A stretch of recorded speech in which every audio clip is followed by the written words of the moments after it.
Welcome to Daily News Simplified, an answer to what, why, and how of newspaper reading. Today, we are going to discuss the Hindu newspaper dated 12 January 2018 of New Delhi edition. So let's begin. So on page number 1, we see this news. In a first, Collegium picks woman lawyer as a Supreme Court judge.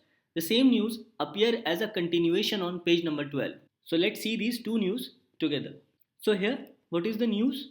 That a woman advocate named Indu Malhotra has been appointed directly from the bar. That is, she was practicing as a lawyer and was directly elevated to that of a judge of Supreme Court. So this is a historic move, as never in the history of elevation a woman lawyer was elevated to the judge of a Supreme Court. So let's understand this news from our UPSC perspective. From our UPSC perspective, this news is all about appointment of judges, how they are appointed, what is the process, their removal, and a bit about collegium system, since the collegium system has been in use for over a period of time. So let's understand these three issues one by one. So as per Article 124 of the Indian Constitution, it says that every judge of a Supreme Court shall be appointed by the President and in consultation with such number of judges as the President may deem fit. So this consultation of judge in the entire process of their appointment under Article 124 gives the constitutional validity for the concept known as collegium. Now let us understand who can be elevated or who can be appointed as judge of a Supreme Court. So under Article 124 clause 3, it says every person shall be appointed as a judge of a Supreme Court if he is a citizen of India and if he or she has been judge of a high court for the last 5 years. They can be judge of one high court or two or more such high courts. They have been practicing as an advocate in the high courts or such other courts for the last 10 years, and who or such citizen who in the opinion of the president is a distinguished jurist. So the Constitution of India under Article 124 clause 3, under these three subclauses, provides for the conditions on which or the grounds on which a person can be appointed as a judge of a Supreme Court. It says whether he or she is a judge of a high court for the last 5 years, has been practicing as an advocate in the high court or such other courts which include Supreme Court for last 10 years, and in the opinion of the president they are a distinguished jurist. So Indu Malhotra has been appointed directly from the bar or as a practice advocate under 124 Article 124 clause 3 subclause B. So it is under this provision that Indu Malhotra has been appointed. So this becomes important from a prelims point of view. Questions have been asked regarding appointment of Supreme Court judge or the conditions of their appointment. So we know that these are the three conditions when a person can be, a citizen of India can be appointed as a judge of a Supreme Court. So let's move on to its removal. Let's move on to their removal, how they are removed.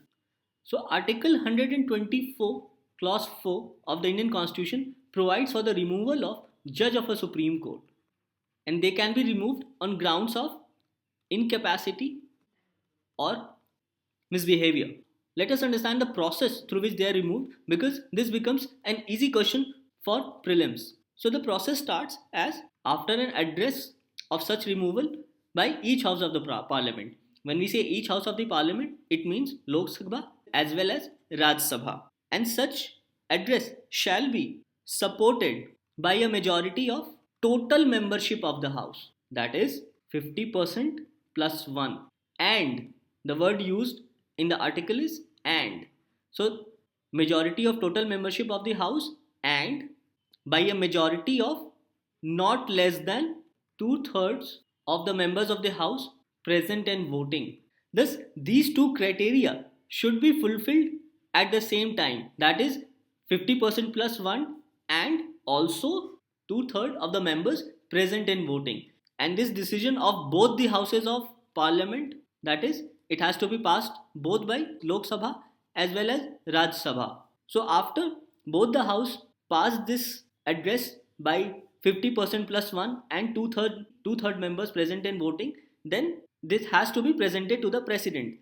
But remember, this has to be passed in the same session of the parliament. So these are some of the important points to be remembered for removal of a judge of a Supreme Court as provided in the Indian Constitution. Why this is important? Because straight away questions in UPSC prelims have been asked. So this becomes an important topic. And as far as removal of judge of high courts are concerned, it says that the judge of a high court shall be removed by the same process as that of a judge of a Supreme Court. And this provision has been provided under Article 217, Clause 1, Subclause B. So, another question can be asked whether removal process of judge of a high court is same as that of a judge of a Supreme Court. So, the answer would be yes. They are removed on the same process. Now, another topic which becomes important to understand from this point of view is the concept of collegium. Let us understand. The collegium of the Supreme Court comprises of the Chief Justice of India and four senior most judges of Supreme Court. They refer for appointment and transfer of judges of higher judiciary, that is High Court and Supreme Court. Now this collegium system evolved through a process of cases known as the three judges cases. It is important to understand with respect to collegium is a simple fact about NJAC bill. Now we all know that the government passed the NJAC bill 2014, and for this a constitutional amendment was also proposed as 121st constitutional amendment so as to change the process of appointment and transfer of judges. However, a 5-judge constitution bench declared this 121st constitutional amendment as well as NJAC bill as unconstitutional because the members of executive were trying to interfere in the judicial appointment process, thereby affecting the independence of judiciary. So had this NJAC bill came into being, then this would have removed the concept of collegium. But since the Supreme Court declared it as unconstitutional, so as of now the collegium system still survives and the judges as of now are being appointed through this collegium system. So this topic becomes important from both prelims as well as mains point of view. As we see, a question has already been asked in 2017 mains, and various questions are continuously being asked over the last few years regarding appointment and removal of Supreme Court or High Court judges. So this topic becomes very important for UPSC point of view. Let's move on to the next news. Another news which also appear on page number 1 reads, India confirms NSAs meet in Bangkok. Now this news is about the meeting of National Security Advisors of India as well as Pakistan. These talks between the National Security Advisor of India and Pakistan was an operational level talks, and it was with respect to issue of terrorism. Now let us understand what is this operational level talk means. We all know that dialogue between India and Pakistan is not taking place as of now. So certain specific officials try to talk out on certain specific matters so as to secure their own strategic and security interest. In this respect, both India and Pakistan tried a operational level talk, that is a talk between the NSA of the two countries and on the issue of cross-border terrorism. Now this operational level talks often continue between DGMOs of India and Pakistan on basically issue related to cross-border terrorism or infiltration. Now this security level talk becomes important especially after the attack on Pathankot Air Base as well as the Uri attack. And India in a way is trying to secure its security as well as strategic interest. Now with this respect, let us understand about National Security Advisor of India. The National Security Advisor in India heads the National Security Council, where he advises the Prime Minister on security and strategic interest of the country. The National Security Advisor heads the Executive Council of the Nuclear Command Authority. Thus, the Nuclear Command Authority comprises of two parts, mainly the Political Council as well as the Executive Council. The Political Council is headed by the Prime Minister of India. In this respect, it is important to understand that the Political Council is the sole body which authorizes the use of nuclear weapon, whereas the Executive Council, headed by the National Security Advisor, provides assistance to the Political Council in their decision making. by providing relevant security and strategic details. This news becomes important from security as well as international relations point of view. A mains question can be asked with respect to mechanisms adopted, or what can be the possible mechanisms adopted by the government of India so as to resume talks with Pakistan to solve the cross border terrorism or solve the issue of attacks on Indian airbase. This become a very important topic, not only from security point of view but also from international relations. As we know, currently international relations between India and Pakistan are in a state of cold freeze. Now let's move on to the next news. Now we see an article on page number 10 which reads, "The road still runs through Ramallah." And a similar article appears on page number 13 which reads, "Netanyahu's visit to give leg up to India-Israel ties." So let's see these two news together. This news basically pertains to the de-hyphenation policy of India and Israel. Now, during Prime Minister Narendra Modi's visit to Israel, an informal decision was taken to de-hyphenate India-Israel relations from that of Palestine. So, as per this de-hyphenation policy, India maintains a different relation with the two countries and does not involve their conflict to hamper its bilateral relation individually with Israel as well as with Palestine.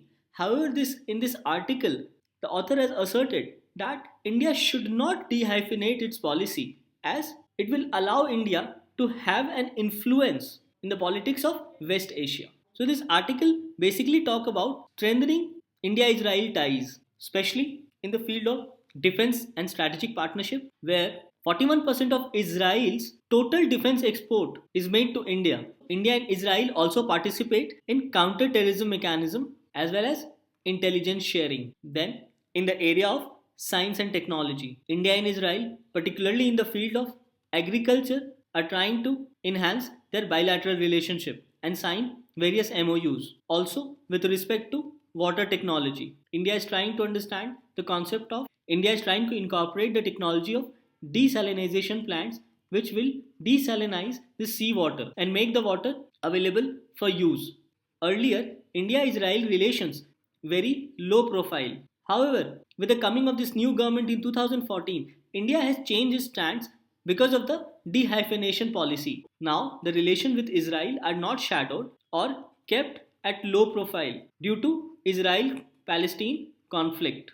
Thus, India through its dehyphenation policy had tried to maintain separate relationships with Israel as well as Palestine. However, the author in this article asserts that because of certain past differences between India and Israel, the policy of hyphenation would be difficult to continue. Let's understand some of the happenings of this recent past. The decision of United States to shift its embassy to Jerusalem forced India to take an independent stand on the Israel-Palestine conflict. This was against the policy of dehyphenation as informally implemented by India, and effectively it rehyphenated the policy because of the stand of United States on Jerusalem. Future visit by Jordan, Naweed and UN vote continue to force India to take an independent stand again on the conflict, where India, in spite of a good and healthy relationship with Israel, takes an independent stand with respect to Palestine. Thus, this article effectively suggests that dehyphenation, as formally agreed by India, is not seemingly possible until a sustaining solution is achieved in the Palestine Israel conflict. And in this very backdrop, the Prime Minister of Israel, Benjamin Netanyahu, is about to visit India on 14 Jan 2018. India and Israel on his visit will be looking forward to sign MOUs on these areas pertaining to oil and gas, renewables, science and tech, cyber security, etc. So let's wait and watch what happens when the Prime Minister of Israel visits India and what are the MOUs signed on these various sectors. This news becomes important from international relation perspective. It talks about a particular informal policy which is being pursued by India with respect to Israel-Palestine conflict, that is dehyphenation policy. A simple mains question can be asked with respect to this policy of dehyphenation, and what should be India's stand with respect to one, Israel and Palestine conflict, and second, positioning of United States with that of Jerusalem. Thus, this becomes a very important topic. Let's move on to the next news. On the same page, that is page number 10, we see this article, the ABC of RTE. This article talks about the Right to Education Act as well as certain problems the society is facing with respect to student enrollment as well as dropout of children from schools. So let us understand this article about right to education. The Constitution 86th Amendment in the year 2002 added Article 21A as another fundamental right. The Article 21A, it's about right to education. It says that the state shall provide free and compulsory education to children of the age group 6 to 14 years of age in such manner as the state may by law determine. So, the Constitution of India by 86th Amendment inserted this Article 21A, which talked about right to education, and it casts an obligation on the state to provide free and compulsory education to all children between the age of 6 to 14 years. So this was a very important amendment with respect to education system in our country. Thus, the government came up with this Right of Children to Free and Compulsory Education Act 2009. The important features of this act was, as mentioned, the act specifically said that, as mentioned earlier, that the state shall provide free and compulsory education to all children of age group 6 to 14 years till the completion of their elementary education. The act further said that elementary education refers to the education imparted from class 1st to class 8th. In this respect, the act further said that the central as well as the state government shall have concurrent responsibility for providing funds for the imparting of education at such schools. In this respect, the central government can make a request to the president to make a reference to the Finance Commission to meet the need for additional funds. The Act further said that the medium of instruction of such school shall be the mother tongue of the student. No child shall be subject to physical punishment or mental harassment. And in this respect, there shall be a National Advisory Council and a State Advisory Council. Their job would be to advise the central as well as state governments on implementation of Right to Education Act or implementation of the provisions of the Right to Education Act. Thus, this is a very important legislation and it provides education as one of the fundamental rights as per the Constitutional 86th Amendment. However, its lack of implementation has created certain problems which is reflected in number of enrollment of students as well as in their dropouts. So let us understand what are the problems which ails this education system and what ways can be incorporated or what ways can be adopted so as to solve the problem pertaining to our education system.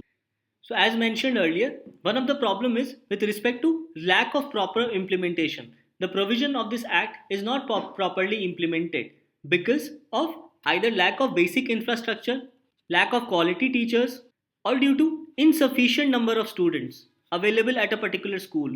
Now this lack of quality teachers is at all level, that is primary level, secondary level as well as higher secondary level. Thus what is actually required is a proper educational cadre system which provides for both quality teachers or the appointment of quality teachers as well as for the administration and implementation of the act. In this respect, both the center as well as the state governments needs to come together and devise a proper educational cadre system so as to appoint teachers at all level through a proper appointment process, and similarly a specialist cadre of those administrators who would be responsible for the implementation of the education system in India.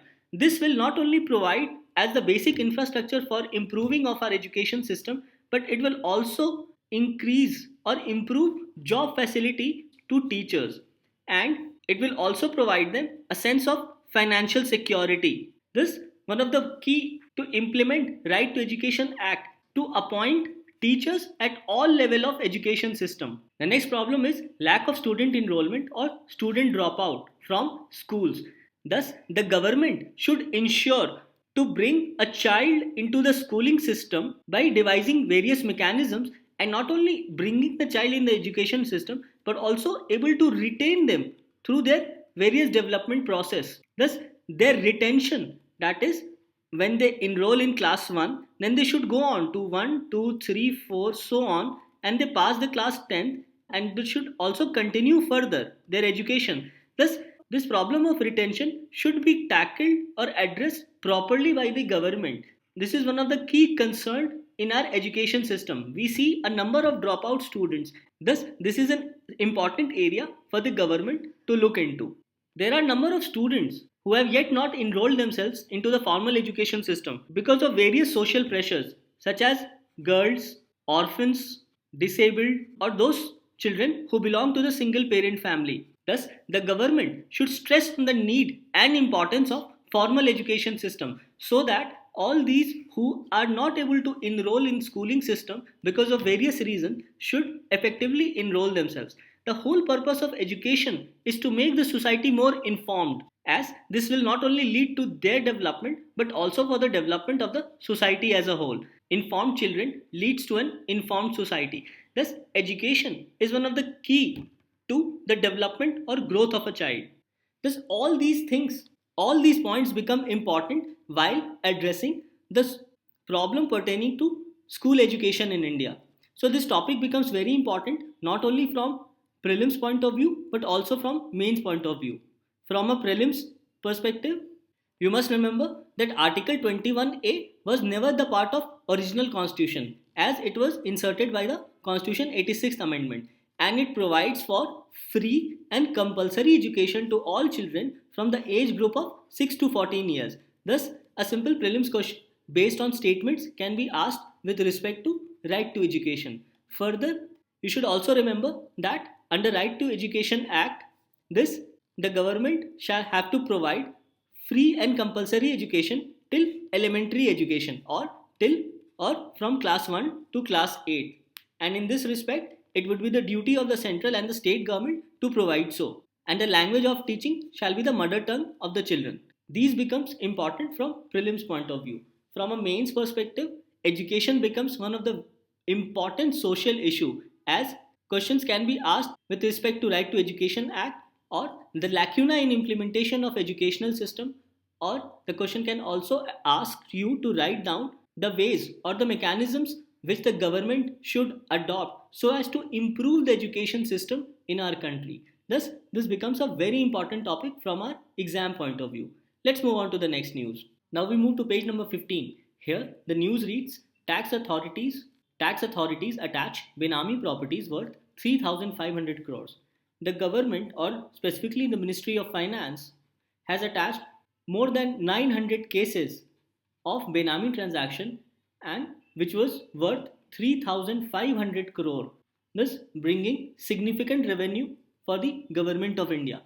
In this context, let us understand this entire concept of Benami transaction as a question has already been asked in previous year UPSC prelims. So, the government brought into Benami Transactions Prohibition Amendment Act 2016.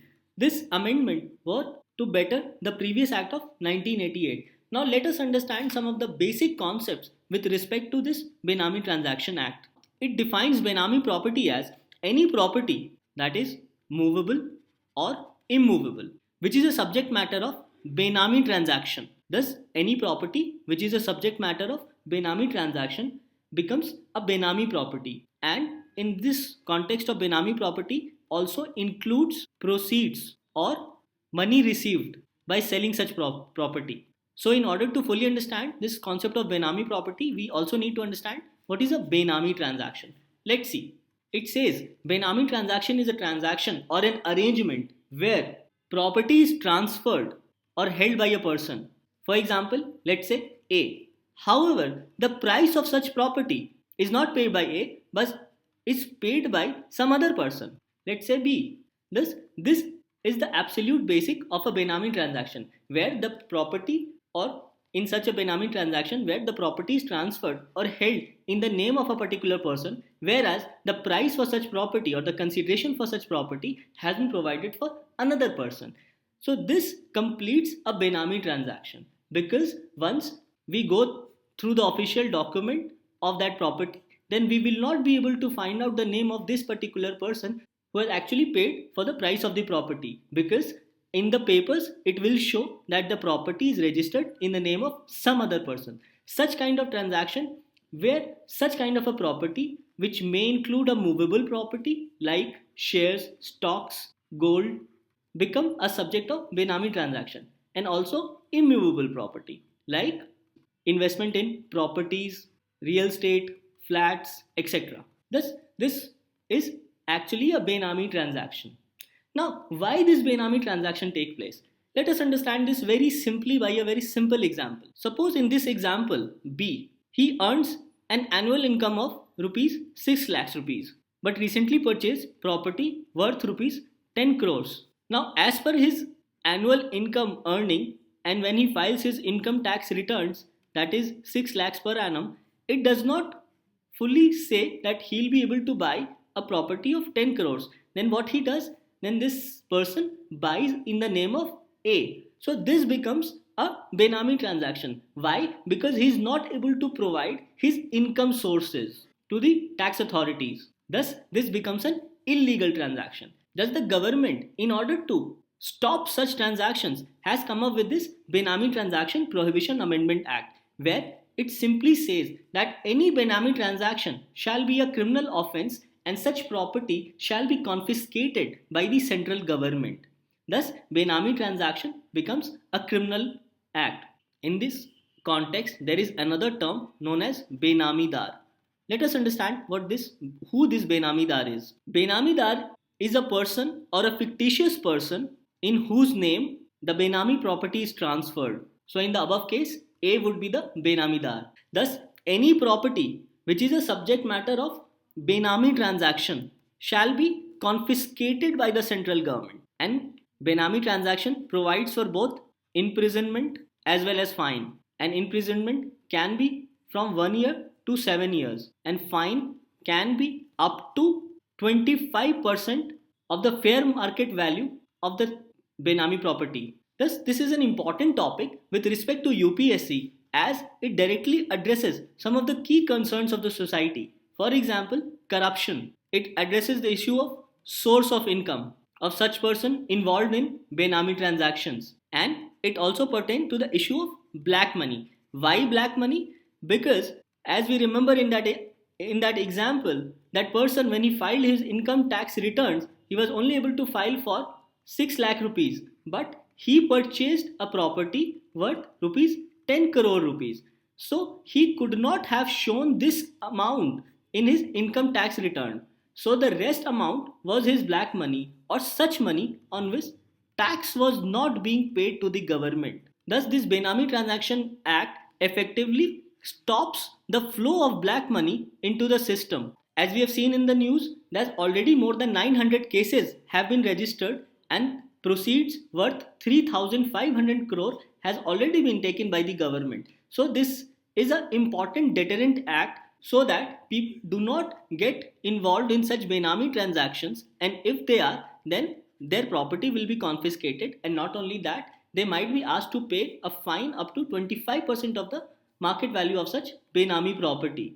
And also, it addresses the issue of corruption, source of income, as well as black money, because if we are able to control most of the Benami transactions, which are mostly in either bullion, that is gold, or real estate, then the effective price of real estate, which currently is very high, will also come down because of the illicit money being hoarded through such real estate investments. Thus, this become a very important topic from economy point of view. With this, we come to an end to today's newspaper. Let's move on to the question for the day.